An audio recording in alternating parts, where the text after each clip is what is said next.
Bag, I want the bag. Work my way from a garden to a track. Flip it from a track to a plot full of acres. Do it for the farmers and the producers and the makers. What we even here for? Occasionally I ask it. I know it's more than struggling, anticipating the casket. Reap what we sow, I'm trying to fill up my basket. Life's a plantation, I self-law and master. Over the plot, I've been granted on this planet. Now it's slanted, cause the chosen been supplanted. But if you overstand it, it was spoken. Fractured, but we ain't broken. Even though some would rather play the role of token, we growing. Black through the essence of a presence. We carry the blood of gods, we carry the mind of peasants. Rich black gardens, future look more like Eden. Multiply seeds like the seed banks in Sweden. Rep my planners on plan according to season. B1 code, switching it up is treason. Black power, family what we eat. Either we get fed or we feed. B1AG. Copyright disclaimer under Section 107 of the Copyright Act of 1976. Allowance is made for fair use for purposes such as criticism, comment, news reporting, teaching, scholarship, and research. Fair use is a use permitted by copyright statute that may otherwise be infringing. Nonprofit, educational, or personal use tips the balance in favor of fair use. What's going on, everybody? Welcome to B1AG. Here at B1AG, we focus on Black agriculture as it pertains to agricultural production, education, marketing, health, food, nutrition, and economics for the Black family and the Black community. I hope you're doing well. We're back again. And today's topic centers around a 1973 movie called Soylent Green that was starred Charlton Heston. Now, there's a new tech food startup that is offering meals that are basically condensed into food cubes.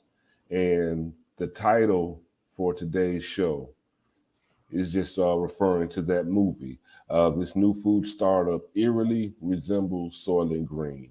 Now, Soylent Green is, since the beginning of that movie in '73, it's actually focused in New York City in the year 2022. And it's, it brings the question that adage, does art imitate life or is life imitating art? As a lot of these movies, these dystopian movies or futuristic movies, they seem to be coming true right before our eyes. And just to give you just a little bit more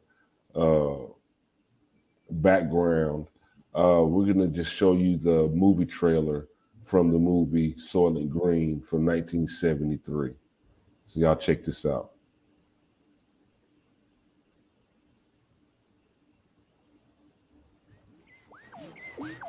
What is the secret of Soylent Green?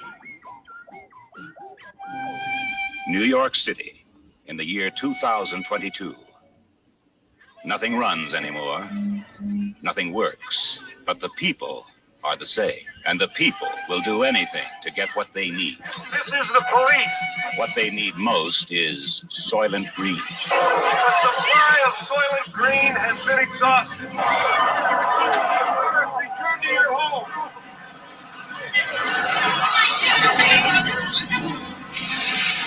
What is the secret of Soylent Green? Detective Sergeant Thorne. He has a 2-year backlog of unsolved murders. Now he's on a case that must be solved.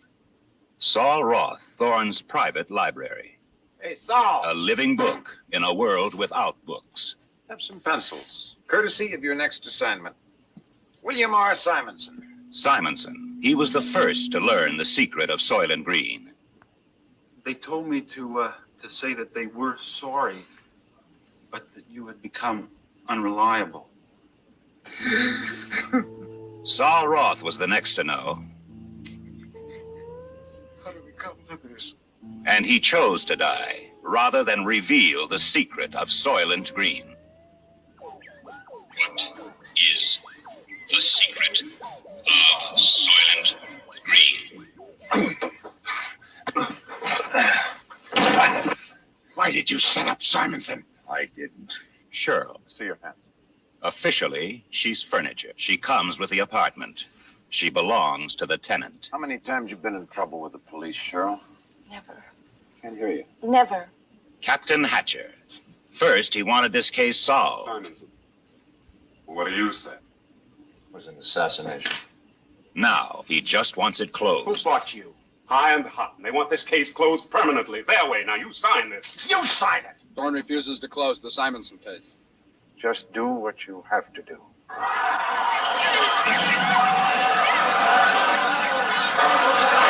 Where did you go with Simonson? He took me to church. Church. Bless me, Father, for I have sinned. It has been 6 months since my last confession.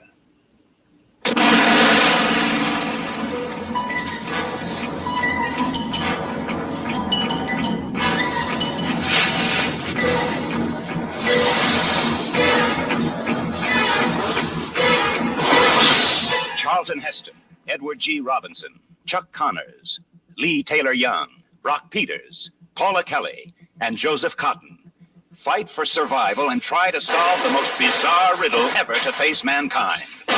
The search for the secret of Soylent Green.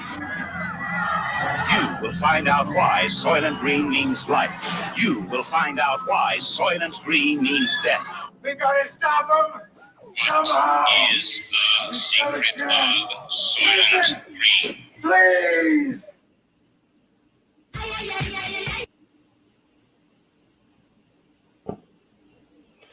Okay, now this movie trailer, we showed it to you. Basically, Soylent Green is a food substitute for the people. However, it turns out that this Soylent Green, these food cubes that everyone was, you see them in the streets. They wanted it. They had to have it because this is their source of food. And as it turned out, that those food cubes were actually made from human bodies. So that movie became very important. It was a very important movie in '73, and it's very important now. And it's also, and it's so important that this Soylent Green concept and idea has been referenced in modern times too. I also would like to show you how Soylent Green was referenced in Futurama, a cartoon spinoff from The Simpsons. They talked about Soylent Green and referenced it too. So check this out real quick. Just give me some background of Soylent Green before we get into this story.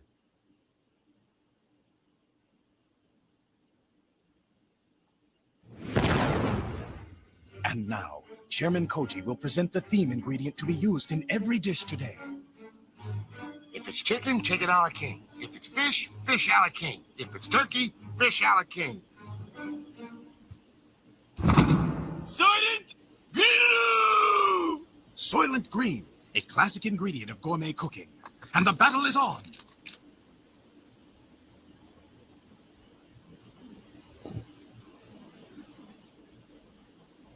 Okay, so today's topic, new food startup eerily resembles Soylent Green.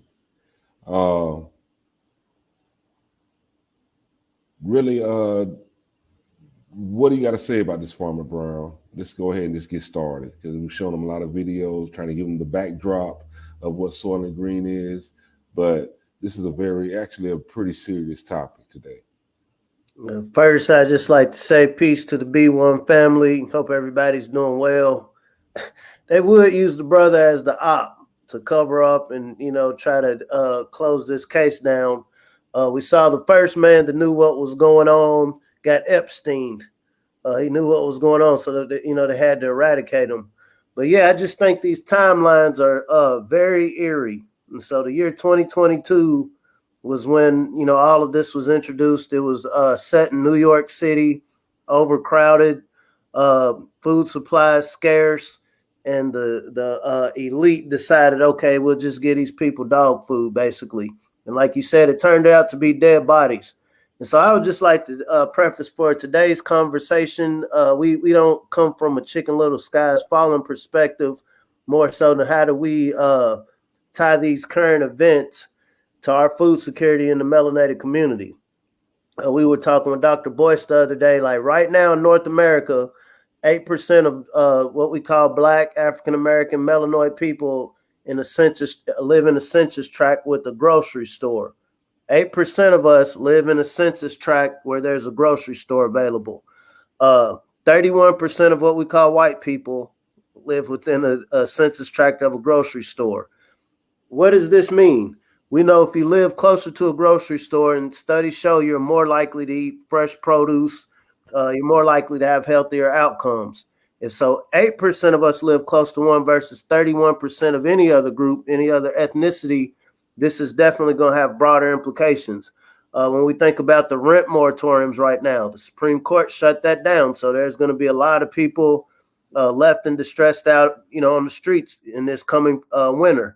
When we think about a lot of the stimulus money that has been put out because of the pandemic, a lot of that's being cut.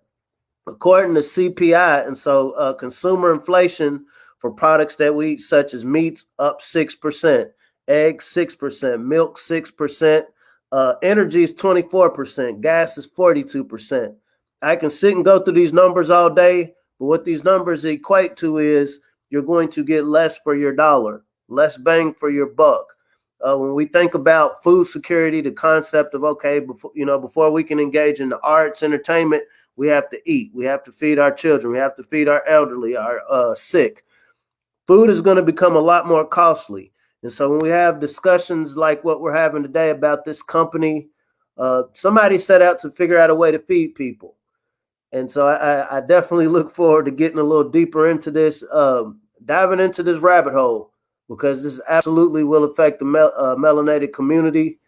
And, I feel like if you people like Bill Gates, Bezos, the founder of Google, all of these financial elites are investing in food futures, what the future of food looks like, I think is definitely an area that the melanated family needs to look at as well. Now, the purpose of the food startup is called SquareEat. Their plan is to introduce these square meals. It's actually just like a square patty, and it's supposed to taste like beef or taste like chicken or taste like turkey, but give you this nutritional value in a square meal. Now, the purpose of this is because, we've been talking about this on B1AG since the beginning. This is our main motivation, is because, food production, food security, these are all things that are really being threatened at this time. We are in the middle of a food crisis, whether you know it or not. We are in the middle of supply chain shortages and disruptions. So SquareEat is a proposed solution to dealing with food production and supply chain issues. So we can just show you exactly what SquareEat is. We're going to show you another video. It's only 1 minute and 34 seconds. Please bear with us. But this is breaking down exactly what SquareEat is.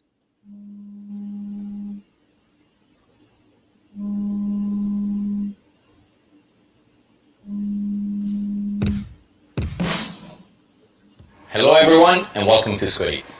Today we're going through the unboxing together, from the moment you receive your bag to our favorite cooking methods. So let's get to it. Deliver our refrigerator bag right to your door, and inside you can find our unique box. It comes with 4 or 6 different squares. Each and every single one of them weighs 50 grams. You can find all the nutritional facts by just simply scanning the QR code on top of it. We have different warm-up methods, but what we like the most is to heat them up for about 30 seconds in the microwave to then finish in a hot pan. Once we're done in the microwave, we can start opening up our bags through the easy cut. Our squares are now ready for the second part. Make sure you have a hot pan, and for your own convenience, we actually added an herb-infused extra virgin olive oil to give it a crunchy touch. We suggest you to put a little bit, not too much, when we start cooking, and a little bit at the end, when they're actually finished. So now our squares are done. Let's just put them in the plate.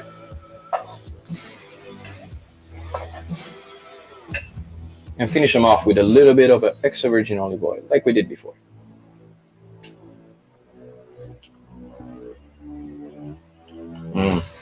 This is so good. Hope you enjoy it as much as we do.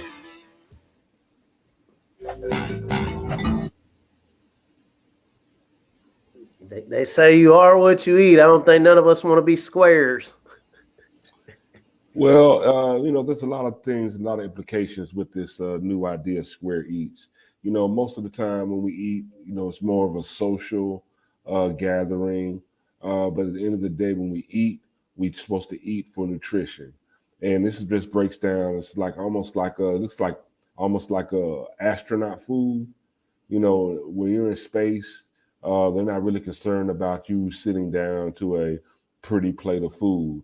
They just want to make sure that you get your nutrition. And it's getting down to the basics like that here in real life too. And that's what it looks like with this SquareEats company. I don't know about me personally wanting to just eat just a square, and what is actually in the square, I'm not sure.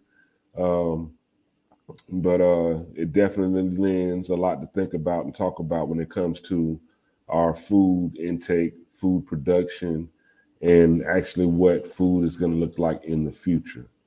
Follow the science, man. Follow the science. Trust us. It doesn't look like the mystery meat. It doesn't look like mama's cooking to me. It definitely doesn't look like mama's cooking to me.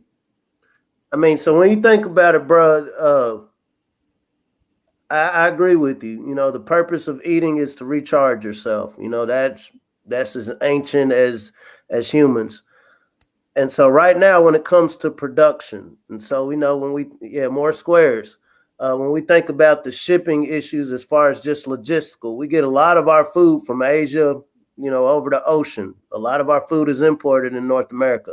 When we're thinking about the family in other parts of the diaspora, for some weird reason, the majority of what we eat is always from somewhere else. When I think about the brothers and sisters in the Caribbean, that's some of the most arable land to produce, but 80% of their food is imported. But right now, as far as production cuts, we think about something like bacon. Bacon hadn't always been around.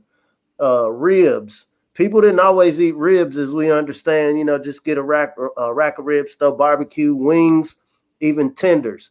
Right now, the production is being cut on those specific cuts of meat for people that are still eating meat. There's a shortage on canning jars right now, or lids for canning jars. Like I said, the number one wholesale distributor of food, Cisco, right now their orders exceed their capacity to supply it.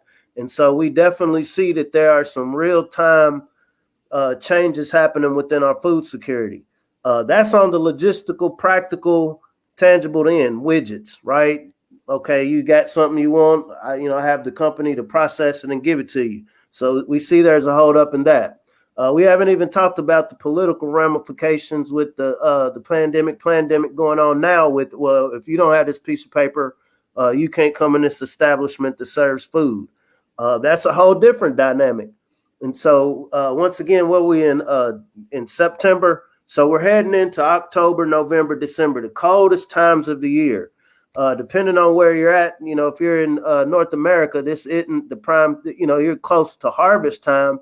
But then with that harvest, is this going to be enough to get you through the coldest winter, as some people will call it? And so playing devil's advocate, I can kind of see the value, the distant value of having these food squares. If you ask me, would I eat them or feed them to my kids or loved ones? No. But, what is our alternative, family? One alternative that we always talk about here at B1AG is grow your own food. At least you know what you're eating. At least you can say that regardless of what's going on in the world, I do have some food growing out in my yard or on my porch or, on my balcony that I can feed myself. That was always, I didn't realize this until I got to college, because my grandfather was a farmer. So I grew up farming with my grandfather, and I never knew what a ramen noodle was until I got to college. Because regardless of how much money we had or how little money we had at the time, it did not affect our food intake. Even when we were dead broke, we ate very rich because my grandfather was a farmer. So we could have zero money in our pockets, but hey, steaks, 4 or 5 course meals, 2, 3, 4 different types of vegetables, 2, 3, 4 different types of meats, different breads. We ate like kings. You know what I'm saying? I grew up eating like a king. But when I got to college, it's like, dang, I only got $5. What am I gonna eat for the week? You hear me? So, 2 for 2 Whoppers, was a staple. 2 for 2 Whoppers and ramen noodles was a staple of my diet when I was in college. And that's when I realized the power that you have when you can feed yourself and it's not tied to how much money is in your pocket. That's power. That is a power. There is power in that. And you can claim this power for yourself by just simply growing your own food, helping to supplement your own diet by growing your own food. And so, think about this. And so you are in South Georgia. I have a similar family story. My mom's in her 70s, and I remember her telling me stories. I equate the South with food. Yeah. My family looks at me like I'm crazy, like they try to stuff me whenever I go down there. But like I said, it was always food at Ma's house. And my mom said she was in high school before a teacher told her that she was poor. And so she literally lived all the way in her teen years and didn't know they was poor because there was always food. And also had a grandmother that was in the house preparing meals. So fast forward to 2021, we did a story a few weeks back. There's a vast, more than 50% of the country gets the majority of their meals fast food or delivered. We're at a point basically where our food security, our daily intake of calories, nutrients is going to be from, okay, I have to go to a location and get it today. We're not here to impugn anybody or accuse anybody or say anybody's wrong. This is the nature of, hey, I got to go work my job. So I don't have, some people say I don't have time to cook. I'm doing this all by myself. And so, there's nobody else to watch the kids. And so we have all of these dynamics. But like I said, when we look at the time and space that we're in, specifically tied to this story of food squares, I was talking about this yesterday. Last few times I've gone to the grocery store, I'm talking about whole aisles are empty that at one point in time were full of food and they're empty. And so this isn't me making it up. It isn't me thinking, oh, what if? Hey, these are empty. You can do all the positive affirmations, whatever. If the thing you went to the store to buy isn't there, the mind got to go to, okay, what does this look like X amount of weeks down the road, months down the road? We see what happened down in New Orleans. And so a lot of the Keystone Pipeline, a lot of pipelines were affected. So this is going to go up on gas. This is going to go up on natural energy. So, okay, if I'm in a household, okay, now I got to decide on what I'm going to eat versus keeping the power on. Because if I don't have any power and, I didn't come up in a time where I learned how to cook on a grill or in a fireplace or go outside and set up a fire pit. Now, what am I going to do? These are the hard decisions a lot of us are going to be having to make them very shortly. I don't want to make it like it's negative. I want to make it like I think this is the grand awakening of how much all of us. I don't put myself outside of this box. All of us are dependent on a system that whether this system is ran by individuals or it was just a system that came together and nobody checked it. We're highly dependent upon an unsustainable system. For us to enjoy a lot of the meals we eat, it's at the expense of somebody working for cheap labor. It's at the expense of somebody working in, I know over in Asia, they say they have nets outside of these buildings where people are working because they're trying to jump out and commit suicide. And so a lot of the amenities, conveniences that we enjoy are at the expense of somebody being distressed. And so, as us, the main people in the world right now, speaking up for reparative justice, I think there is a huge piece of this reparative justice that only we can fix ourselves. There is absolutely financial and material justice that, if you want to call it oppressor class or there's a role that they play, but there's in my opinion, a larger role that we play. And particularly it starts with being able to produce our food. Because at the end of the day, if I'm on the other side of this way, I'm not going to pay you this stuff back. And I'll give you a new president. I'll give you a new leader every 4 years. And I'll just let y'all exhaust yourselves. Because I know each year you're demanding this from me, demanding that. If you're not out in the field creating producing your own food, if you're not supporting your farmers, because right now I'm paying my farmers not to grow anything. I'm paying my farmers more. Hey, just leave your field bare. Don't put anything in it. Let your vegetation grow back under the auspice of conservation. And so what's happened is we've allowed ourselves to be put in a situation where we're dependent on something that can easily starve us out. This isn't one individual. It's like if you have this magical gun with a magical bullet to fix the problem, there's no one source. There's literally a system built on our dependence. We were talking the other day, and I ain't going to prattle too much about it. We were talking the other day about the crate challenge. Those crates, if you can put on some magical goggles, each of those crates were a square foot of garden space. You can grow food in something like a crate, because that was another piece of what I wanted to say. So we got some people that's in apartments, some people that's in areas where they don't have green space. But this is the irony of a crate challenge, because those are the perfect containers. When we're talking about urban gardening, those are the perfect containers to produce food. Up in New York, I was reading an article there. They had 32,000 crates that they were using to supply a chain of restaurants. This is in New York City. How do we apply this to the hoods? How do we apply this to areas where, we're not around big garden spaces? We're going to have to be very resourceful, family. And the sad part about it is, if we're not going to be resourceful, then our alternative is these squares and the mysteries that lies within.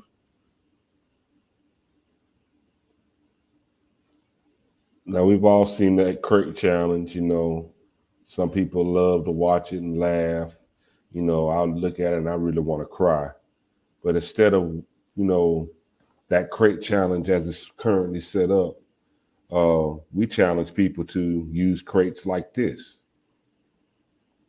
You can see those same milk crates lined with landscape fabric, put in dirt, potting soil. You can plant and grow in those. And that's a very small space. You got 6 milk crates growing food. That food right there on that person's porch or balcony, that food can save them. Bring them food, sustenance, nutrition, nourishment. So when we think about indoor vertical farming or gardening, meaning instead of growing horizontally where I need a wide space, I'm gonna condense my growing space within a corner. I'm gonna allocate, maybe one of my rooms. And so as we're coming into the winter, and so some specific winter crops that can be grown indoors, break it down to the science. What is it that plants need? They need water, light. But when we think about the winter, when it's colder outside, so lettuce, this is something that can be grown indoors or outdoors. Arugula, spinach, kale, microgreens are very healthy. Cherry tomatoes, different varieties of peppers, sprouts, and herbs.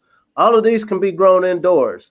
On average, everything's going to be different based on your region. They're going to need it, if they don't have direct sunlight, south facing, then you're going to need at least 12 hours of artificial light. What is this? When we're thinking about energy conservation, okay, I got my light on, I just have it on to have it on, or I have this light on, but under this light, I have X amount of crates with my microgreens. I plant these I seed these microgreens, I plant these microgreens every few weeks. And so I'll have a consistent rotation. And many of these you can harvest between 25 to 60 days. Once again, we as a people, we got to think long term, because going back to this Soylent Green concept, somebody in the 70s, and it's just crazy. I could see if it was year 2025 and somebody came up with these square cubes as a food source, but it's literally 2022. This is the year that was spoken of in this so-called fiction movie of Soylent Green. And so meaning there was some time between when this was first spoken of to when it came into manifestation. So my I guess my inquiry to the family is, what kind of things are we manifesting, within the melanated community, within the B1 community, when it comes to our food security? Are we going to continue to manifest dependency and keep getting upset with something that clearly profits? Every one of these companies, every one of these scientists, whoever this gentleman was from wherever he's at, he's spent some time in his life. He's networked with some people. They've discussed. They've run trial runs. They've run pilots. Possibly worked with their local colleges to do some actual research to see, now, is this square form of food nutrient is viable? What does this look like on the production end? There was some work that went behind those squares. And so as a researcher, I got to give the props that, man, somebody came up with something and created a product. But what I know within our community, within our brain trust of melanated minds, when we're not thinking about crate challenges and all of these other distractions, we can compete with the best of them around the world when it comes to focusing our energy on a particular outcome.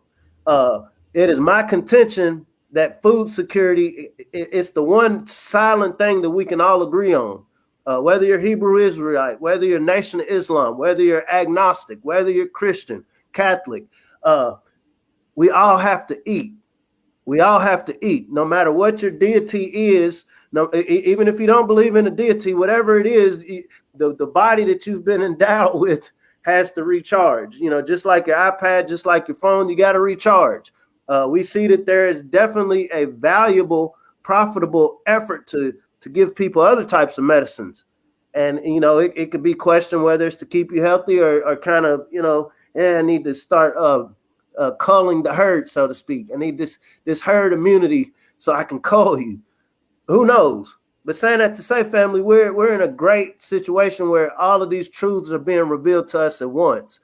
While we still have access to what we'll call a relatively free internet, we already see people getting censored. We already see the shadow bans going on. There's a lot of great content online right now that's showing people how to produce food. We have a great program. It's tailored for families and children at healthyblackfood.com. This is one of many. There's a lot of people putting in work, but so I'm making this case. We're going to have to do something if we don't want to be limited to food squares as our choice of food. No matter how much you fight, no matter how rational our arguments are, no matter how legitimate whatever oppression, suppression, attack that we've endured as a people, Black Wall Street was feeding themselves. Black Wall Street thrived, and all the black towns in the South and across what we call Turtle Island thrived because they were producing their own food. How do we apply this same simple concept today in 2021, going into what some people are going to say the dark winter? I know we have a saying here at B1AG: collard greens over Soylent Green. I prefer to eat some collard greens as opposed to eating Soylent Green. It's coming down to the wire, y'all. That food cube, it may come down to that's all that we have to eat. That's a scary thought, that you have to get a food cube delivered to you or distributed to you if you want to eat. But we do have the power as of now to feed ourselves, and we need to reclaim that power and exercise that power. That is a God-given right to grow your own food. And yes, the dark winter is what they are calling it. There's a lot of things going on. There's a lot of changes going on in the world. And as we enter the fall, going into the winter, metaphorically and realistically, and just being straight up, it's looking to be a cold winter. So depending on what school of thought you're coming from, we throw this word build back better, globalization, one world order, however one would want to frame it.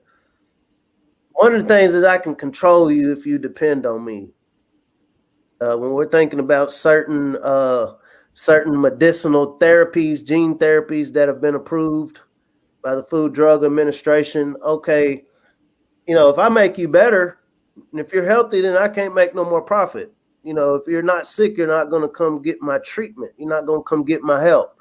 And so I'm jumping down the rabbit hole on this one. I would say food security has every bit to do with that. So if I'm somebody that's profiting off of a company that's benefiting off of people's sicknesses, and I realize like, hey, if you have these pre-existing conditions, hey, if you're predisposition to diabetes or, these certain ailments, how can I create a food source that keeps you just healthy enough to live? I really don't want you healthy. I just want you healthy enough to where I can keep siphoning your life energy from you in the form of fiat, in the form of blockchain, whatever our means of trade turns into. Power is leveraged by who has access to it. We see the people who benefited off of our dependency on computers, Gates and others like that, are buying up all the farmland now. You see how this game is going. You see how this game plan is working. Like I said, I don't think it's conspiracy theory. Everything we're discussing right now is widely available, openly available to the public. But, metaphysically, when you're operating in truth, you're at your most powerful point. And so those, if you want to call them the ops, they understand that. So I have to be truthful. I have to tell you, this is what I'm doing. It might kill you. It might, make you sterile. It might make you slough and shed on other people. It could. It's still an experiment. If something happens, I'm not going to pay for it. And all of this has been told to the family. But we'll get a versus. I forgot what you talked about because my favorite rapper, it takes me back to a wonderful time. Oh, this person did this and, is dancing around in all of these little small things that are diverting our energy, because any carpenter or gardener can tell you, to be optimal at whatever you're doing, you have to be laser beam focused on it. And any little distraction that comes, it takes that laser beam focus off. You remember Michael Jordan? He used to do the tongue, laser beam focus on hitting that shot. As a melanated family, how can we get a critical mass of us? There's no such thing as getting everybody. How do we get a critical mass of us to focus on this shot of being able to feed ourselves? And whatever might happen, maybe this isn't some just dystopian future taking place. And maybe this is just the opportunity of a lifetime for us to insert ourselves within the food system while it's disrupted. While it seems like there's really nobody sitting at the driving wheel of this thing. It just seems like it's wild. And so is this the best time possible to start getting our children, our youth who are trying to figure out what to do with their lives? Is this the best time to get them refocused on what made our ancestors great? What made us the builders of human civilization?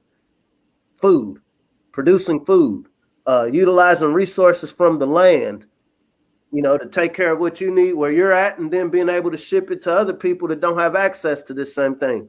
This is very basic. That's the basic core business.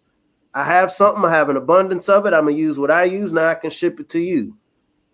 When we become dependent on just a handful of companies, I think our food system right now is in the hand of 6 companies. In a world of 7.6 billion people on Turtle Island, it's 44, 49, 50 million of us, depending on which numbers you're going by. Our food security is in the hands of about 6 companies that don't have to ride through your neighborhood. They don't even have to land at your airport. They have their own launch pads and airports and runways. They don't have to look you in the eye. They don't have to look your child in the eye. I can sit from my private jet and just make a decision. These neat crows ain't gonna do nothing about it. Oh, you just gonna throw a sign? You just gonna pout? You just gonna say something smart? Okay, I'm gonna get my bag and you're gonna eat what I give to you. I ain't gonna lie, man, these foods remind me of pet food. And if we, history repeats itself. We were written into this Constitution as 3/5 of a human being for tax purposes. As a melanated family, we're being replaced when it comes to the tax purposes, because people are waking up to the political structure. So we're being replaced. This is what you see happening coming over the ocean, under the border.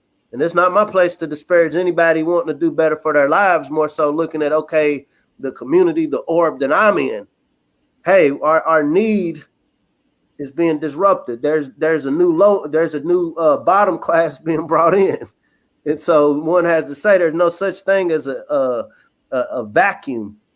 And so, what is our place within this vacuum? And I think as long as we can feed ourselves, we'll always have that chance to fight and push ourselves to where we want to be. But if we allow ourselves here in the next few years to become completely dependent, there's a point of no return.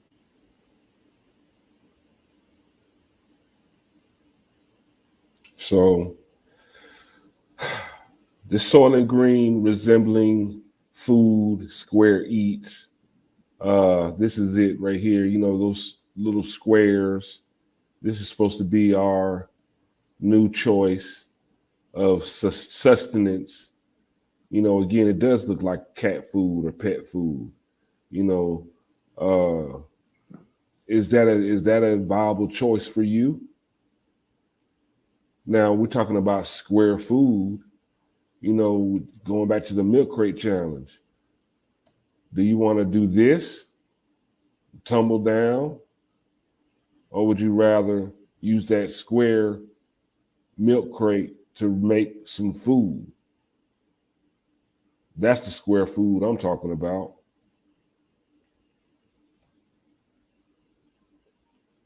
Hey, y'all, times is getting real. Collard greens over Soylent Green. Collard greens over Soylent Green. Please like, share, and subscribe to B1AG Daily Bread Podcast. You know, like, share, and subscribe. Let's make this conversation bigger.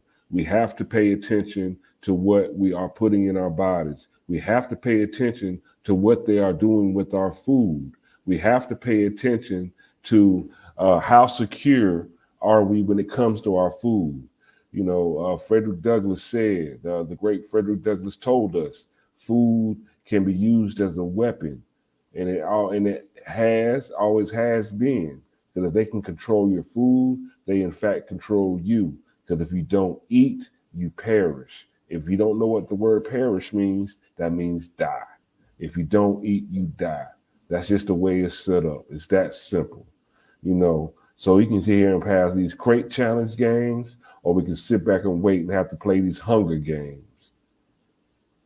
But me, I want to eat. You know what I'm saying? I want to eat. I don't know about you, but I want to eat. You know what I'm saying? And I don't want to have to sit here and eat some mystery square. You know, I've always been, my grandfather was a farmer.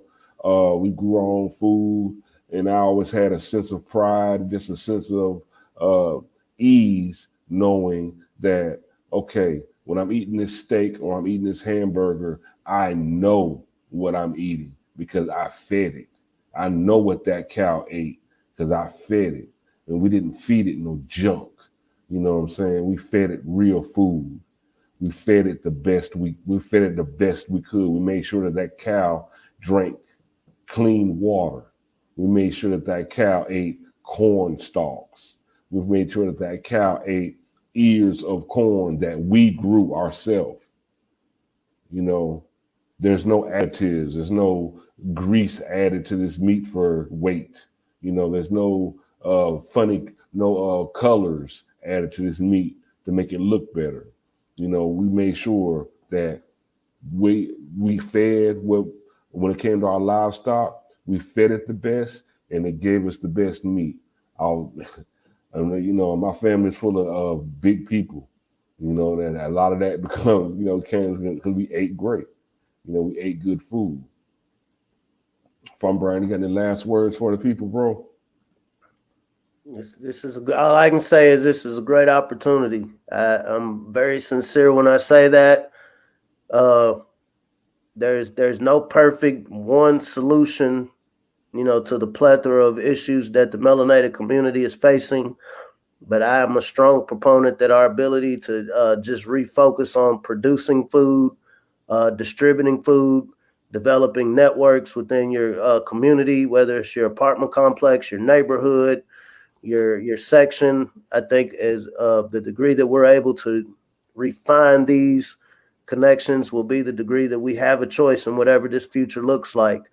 If you turn the news off, if you turn the negative media off, I see nothing but air and opportunity.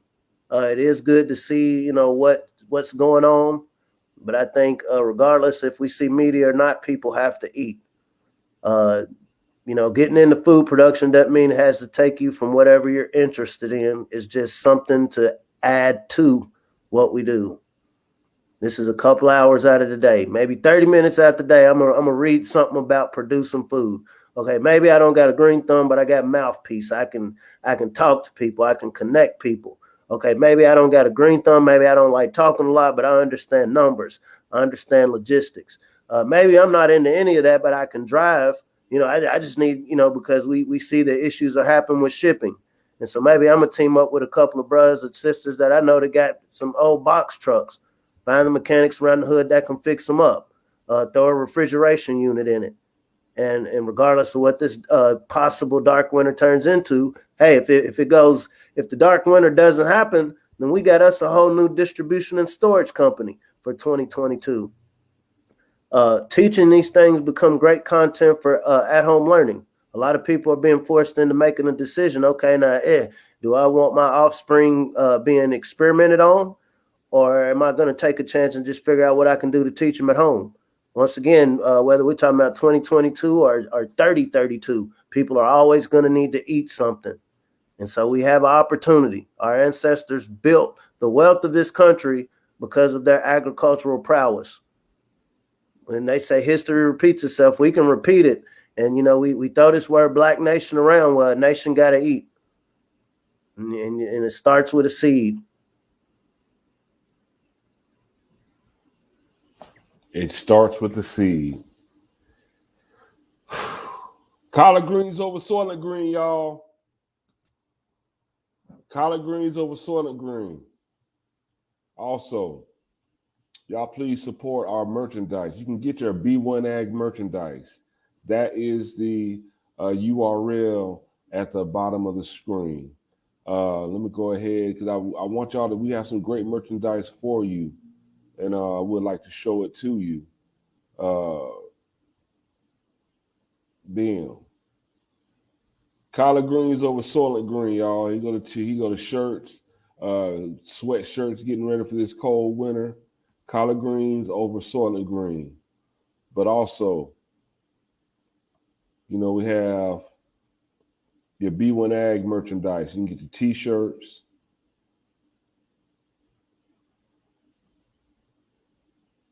Get your hoodies, zip-up hoodies, B1AG hoodies, and shirts. Again, you can choose your colors. Any color you like. If you want a different color, click on your t-shirt and you can pick your colors. If you want brown, navy blue, gray, black. Help us grow this platform, y'all. Help us to grow this platform. That is the URL at the bottom of the screen. B1AG merchandise.creatorspring.com. Help support the channel, y'all.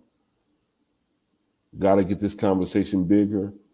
And trust me, if you spend with us, this helps us to make an opportunity to where we do more than just talk with you and have these conversations. We're about that action, boss. We're trying to put some action items in place and do something. We live in a world now, we got to do something. We just can't talk about stuff. That's what everybody's too many people talking, and we have to get some more doing. But doing, that requires money, that requires effort. But of course, we all know, as we believe here at B1AG, one of our great sayings is many hands make light work. Many hands make light work. And we can make feeding our own people light work as long as we have many hands doing the work. Lend a hand, it makes that work a lot less taxing. It makes it that much easier. It makes it that much fun. It's a lot more fun when you have more people participating And I tell you what, being able to eat and feed yourself, that's a great thing, because we know our people really know what to do with that food when it comes to preparing, and it won't look like those food cubes that they're trying to introduce to us. So at the end of the day, if you really want to know something, what do the people need to do, Farmer Brown?